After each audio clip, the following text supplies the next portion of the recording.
Assalamualaikum warahmatullahi wabarakatuh. Bertemu lagi dengan saya Ridin Safitri. Nah, pada video kali ini saya akan membawakan video pembelajaran yang sedikit berbeda dengan video pembelajaran sebelumnya. Saya akan membahas tentang fenomena pendidikan yang terjadi sekarang. Langsung saja, let's check it out. Pendidikan adalah faktor penting dalam kewibawaan suatu negara.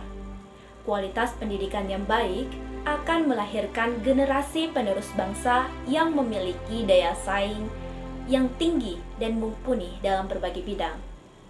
Kondisi bangsa akan terus mengalami perbaikan ketika memiliki generasi penerus yang cerdas dan berkompeten dalam menghadapi era globalisasi seperti sekarang. Pendidikan kaitannya dengan pengembangan sumber daya manusia sangatlah diperlukan bagi setiap individu. Bahkan, pendidikan telah menjadi semacam bahan pokok untuk meneruskan kehidupan. Tapi, bagaimana dengan fenomena pendidikan yang ada sekarang, khususnya di Indonesia?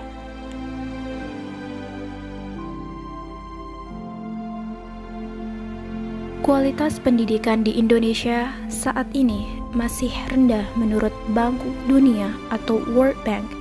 Meskipun perluasan akses pendidikan untuk masyarakat telah meningkat secara signifikan, Indonesia masih berada di peringkat tertinggi untuk kualitas pendidikan rendah bila dibandingkan dengan negara-negara tetangga.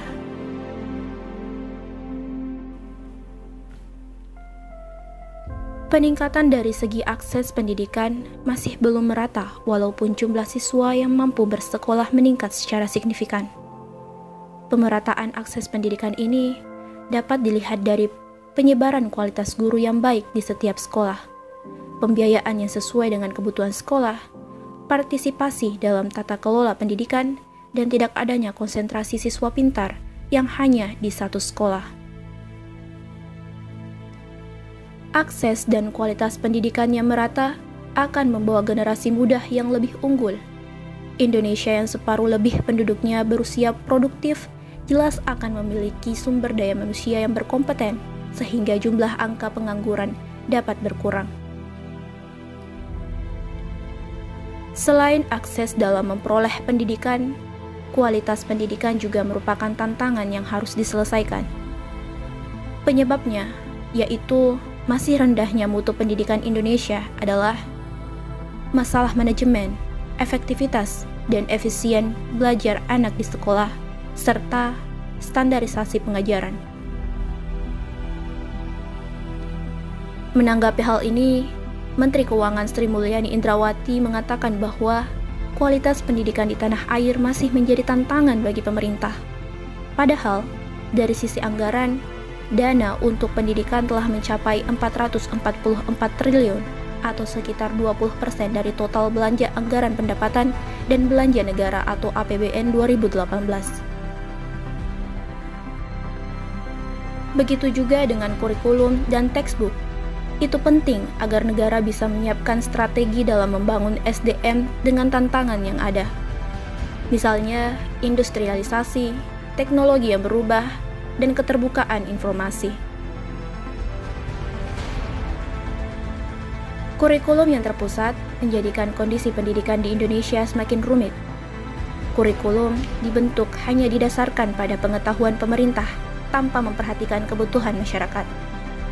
Kurikulum dibuat di Jakarta dan tidak memperhatikan kondisi di masyarakat bawah atau di daerah sampai daerah terpencil. Rendahnya rasa santun dan menghormati siswa terhadap gurunya juga merupakan potret yang runyam yang terjadi di Indonesia saat ini. Sudah menjadi kewajiban bagi para siswa untuk patuh dan menyegani seseorang yang mendidik mereka. Namun, berbagai kasus miris yang justru terjadi ketika harga diri seorang guru sudah tak terlihat lagi.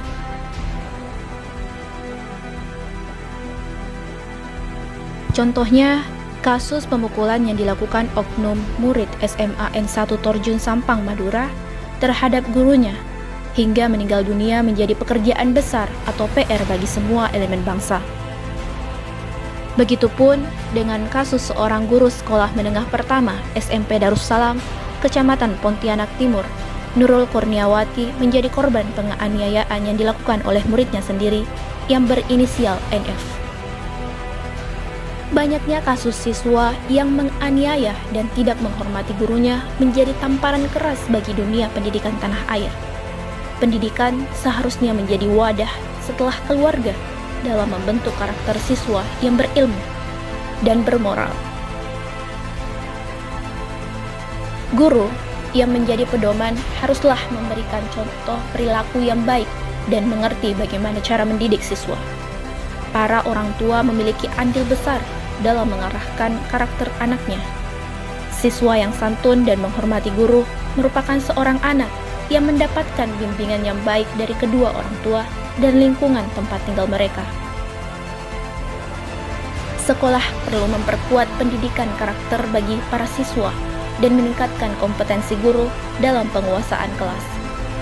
Selain itu, masih banyak masalah dalam pendidikan kita, yaitu rendahnya sarana fisik, rendahnya kualitas guru, rendahnya kesejahteraan guru, rendahnya prestasi siswa, rendahnya kesempatan, pemerataan pendidikan, rendahnya relevansi pendidikan dengan kebutuhan, serta mahalnya biaya pendidikan.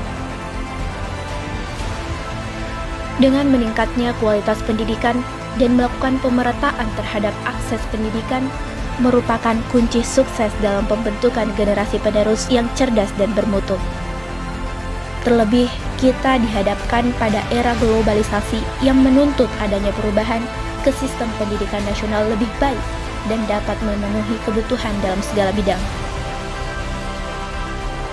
Pemerintah dan masyarakat harus bekerja sama untuk mengatasi segala permasalahan pendidikan di tanah air. Indonesia bukan tidak mungkin memiliki generasi penerus yang beradab dan memiliki daya saing dengan negara-negara lain.